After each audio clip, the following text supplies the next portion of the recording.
What are you doing here? My ex-husband showed up at my door out of the blue. We've been divorced for 5 years now. He straight off demanded outrageous things. Come to my parents' funeral with me. We are going to rekindle our marriage, and I need you to be there. What the hell? What's he talking about? He keeps repeating the ridiculous statement. I gave him a dirty look and lashed out. You and I are strangers now. There's no way I'm going to attend the funeral of your parents, who are assholes just like you. My name is Patty, and I am a 28-year-old office worker. After graduating from university, I was working hard at the company where I started my career and climbed up the ladder. My work seemed to suit me very well, and I felt more alive when I was working. But then something happened that changed my life. It was the encounter with Andy, who later became my husband. I met him through work. He worked for a client company and carried a calm and gentle air that enveloped his surroundings. I was the type to work briskly, so it was refreshing to see him work at his own pace without constraint. And yet he was able to get the job done, so I was attracted to him more and more. As we worked together, we grew closer, and he eventually asked me out. He proposed to me after about a year of dating. I was so in love with him that I accepted without hesitation. Our families were elated, and we had a memorable wedding. Then we went on our honeymoon trip and began our life as newlyweds.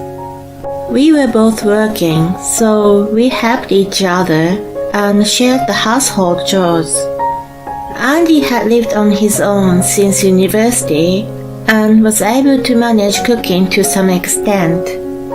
I appreciated that he was capable of sharing the tasks with me. It allowed me to focus on my work, and I was grateful for having a considerate and dependable husband.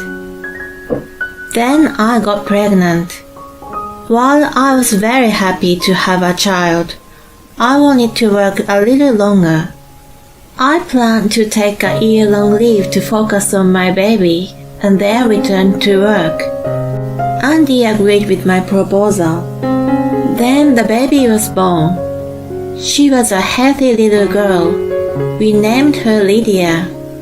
Andy was overjoyed, and his parents and I were also delighted to welcome her. After the birth, his parents frequently asked Andy and me when we would visit them again.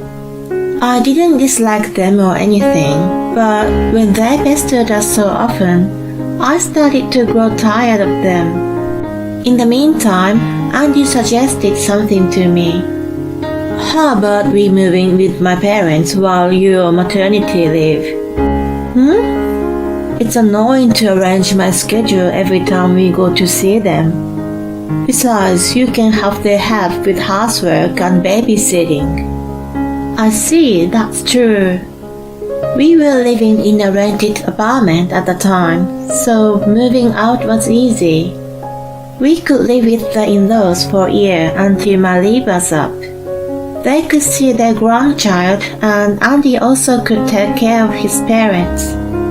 I decided to go along with the idea. He immediately asked them, and they enthusiastically agreed. We got ready and moved to their house. Annie, John, thank you for letting us stay with you for a while. When I thanked my in-laws, they welcomed me with a smile, and then immediately took Lydia from my arms and started playing with her. Sweet little bean, you're so adorable. Lydia was chuckling with happiness, and they were so good to her. I thought I was going to spend a peaceful and enjoyable time with them. But it was only for that day. The next day, I was violently awakened by Annie. "Betty, how long are you going to stay in bed?" I hastily checked the time on my phone and saw that it was only 5:30 in the morning. What's wrong, Annie?" "What's wrong? You're staying with us for free. I obliged you to make breakfast for the whole family. You have to pack lunch for Andy and John too." I was in shock. I didn't expect to be told such a thing all of a sudden. Andy assured me before we moved in that his parents could help me with housework and childcare. Of course, as a housewife, I was going to do my share of chores properly. I never thought that the burden would be more than when we lived by ourselves.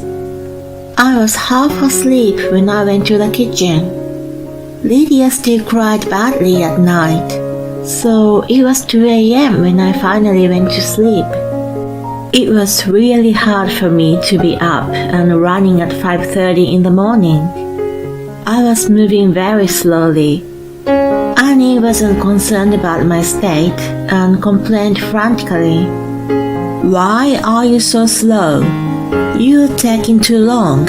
Move faster." "Oh my God, you're clumsy. So annoying." I had never seen such a frightening expression on her face before, and what she was telling me was unreasonable. In fact, it was my first time cooking in her kitchen, and I had no idea where everything was. I didn't understand why I had to be scolded by her. Then, perhaps sensing that I wasn't happy, she yelled at me again. "What's that look on your face? You got a problem with me?" "No, it's not like that. It's just that I'm not familiar with this kitchen yet. Besides, Lydia cried a lot last night, and I had only 3 hours of sleep.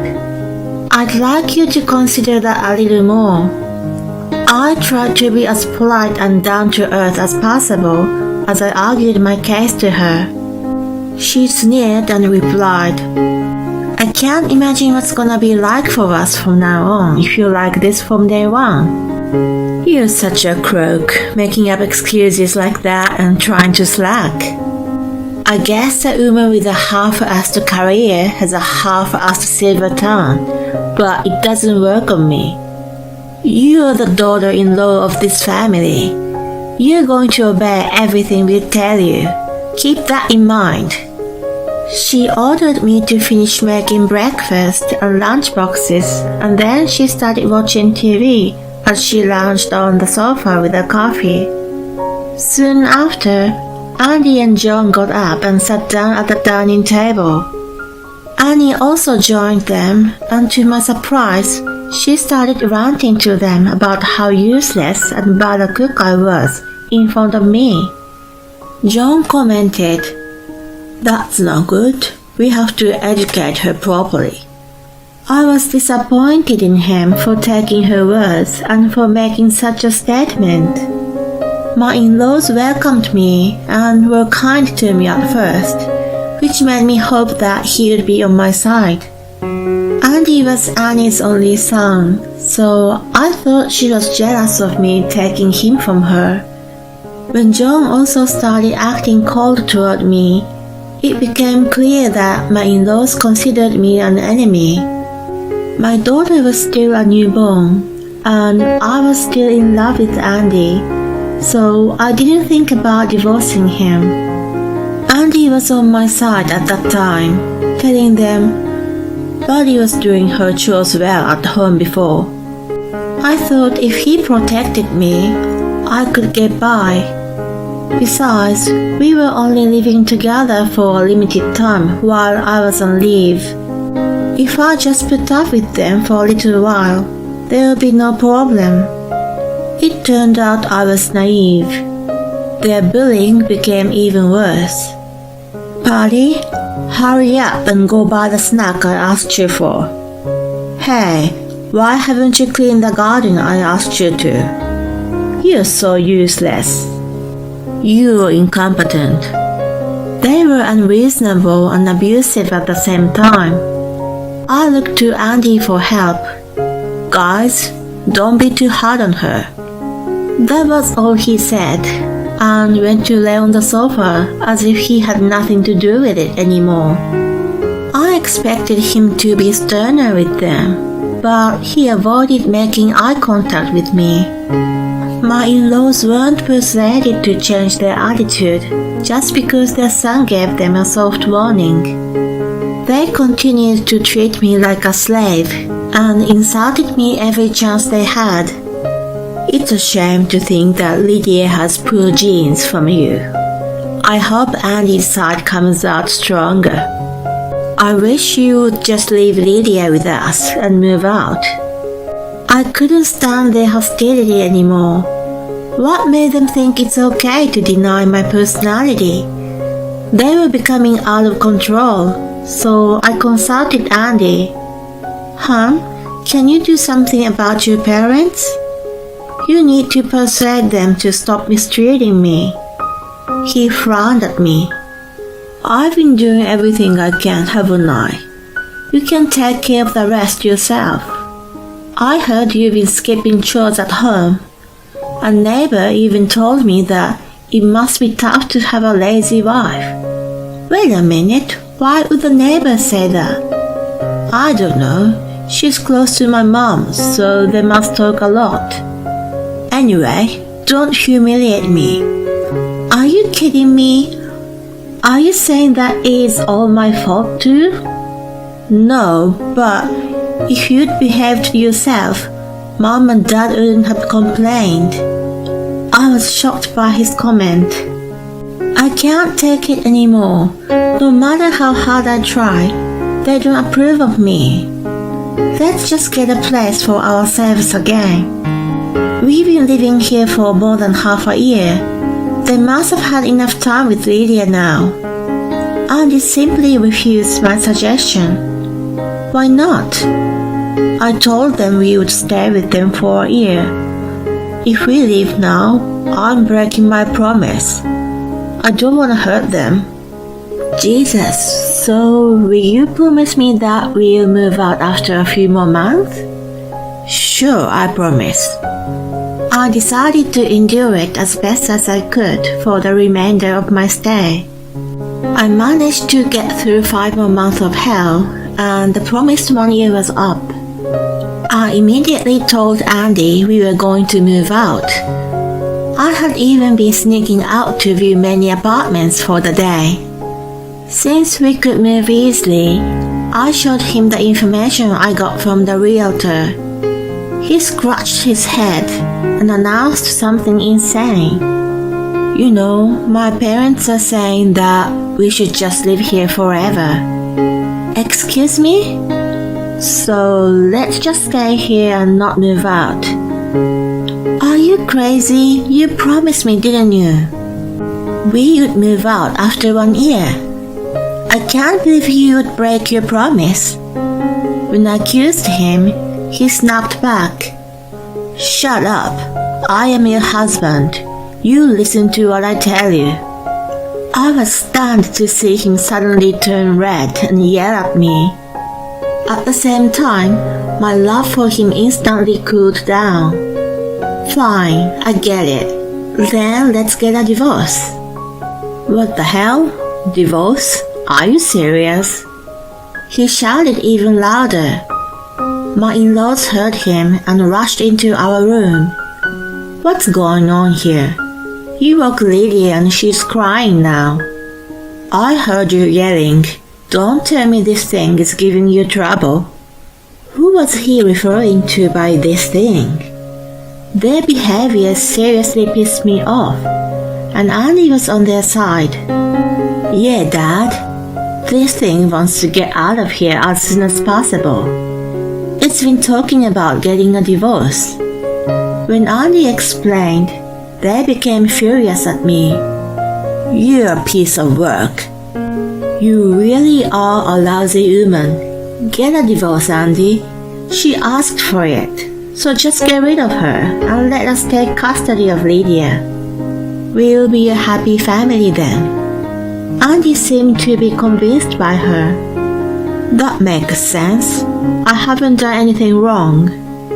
Even if I refuse to divorce her, she's forcing me to leave. That's fine. I'll give it to you. Let's hurry up and file for it, he triumphantly declared. I got ready and went out. Then I brought the divorce papers back home. Oh, you're back. Who's that guy?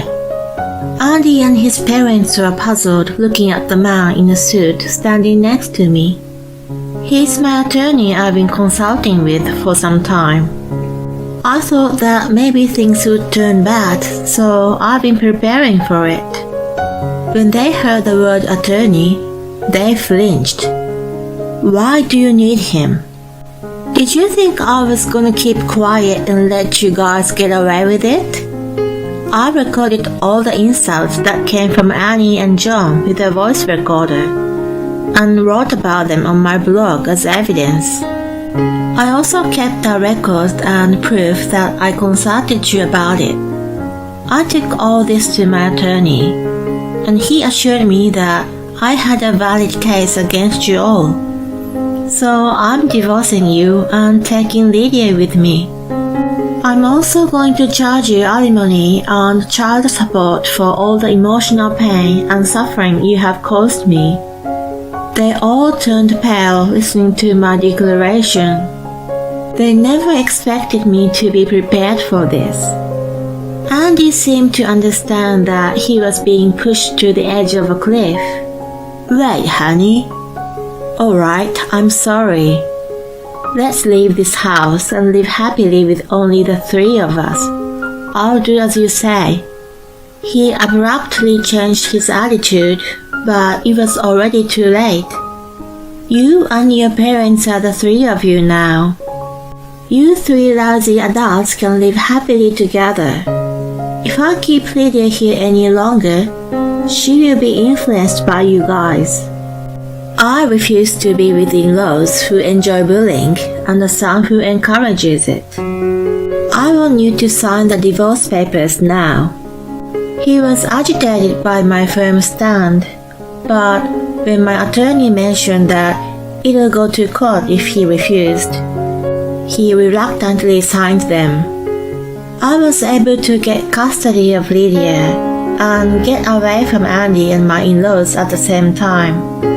Andy was to pay alimony and child support, but my revenge did not end there.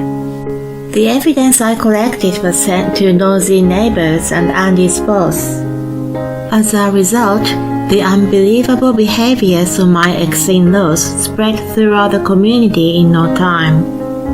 They were shunned by the neighbors, and Andy was scorned by his co-workers. He worked hard while feeling ashamed to pay alimony and child support. 5 years had quickly passed since the divorce.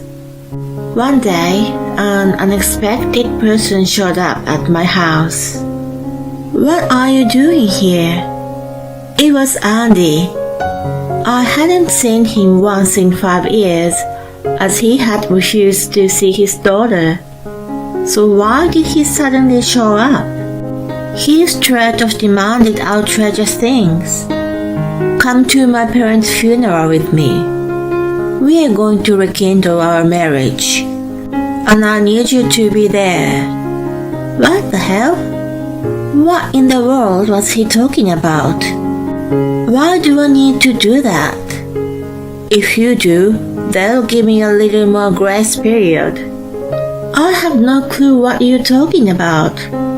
He seemed quite impatient and started revealing what had happened since the divorce.